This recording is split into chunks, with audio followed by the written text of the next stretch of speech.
L'innovation au groupe SOS, c'est le cœur du réacteur, c'est-à-dire que c'est autour de l'innovation qu'est organisée la maison SOS. Donc le premier sujet, c'est que l'innovation, c'est la condition de survie pour chacun des établissements. Les paradigmes de fonctionnement de l'ensemble de ces établissements sont absolument différents. Et donc remettre en cause leur organisation, leur objet, leur mode de fonctionnement, les salariés qui les animent, c'est juste la condition de survie pour ces établissements.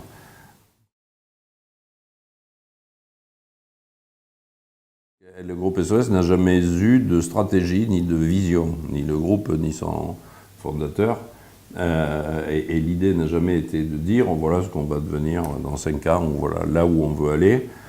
La stratégie de développement, c'est de dire, s'il y en a une, c'est de dire soyons à l'écoute des signaux faibles, de ce qui nous entoure, et essayons de capter les plus faibles des signaux faibles pour être les premiers à y répondre. Donc là encore, pas de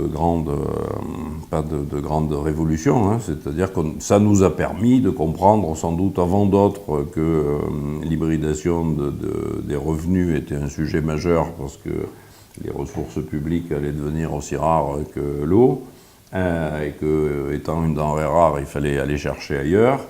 Ça nous a permis de comprendre que les entreprises classiques commençaient à réfléchir un peu différemment et donc de faire des associations avec des grands groupes privés lucratifs il y a bien longtemps, et jusqu'à y compris imaginer des filiales communes.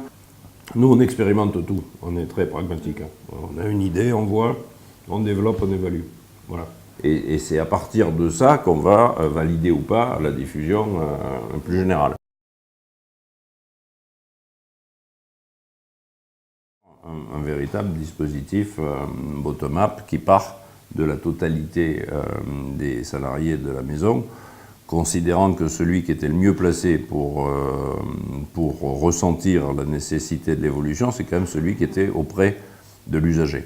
Avec évidemment des interventions extérieures, parce que ça ne suffit pas d'être auprès, il faut des experts, il faut des visions un peu plus théoriques sur chacun des sujets, et après il faut des entrepreneurs pour voir si objectivement on peut ou pas transformer ces essais en institutions, mais de mémoire, je pense qu'il n'y a pas eu une année où ce dispositif n'a pas créé un nouveau type de dispositif dans son secteur, donc où il n'y a pas eu une innovation.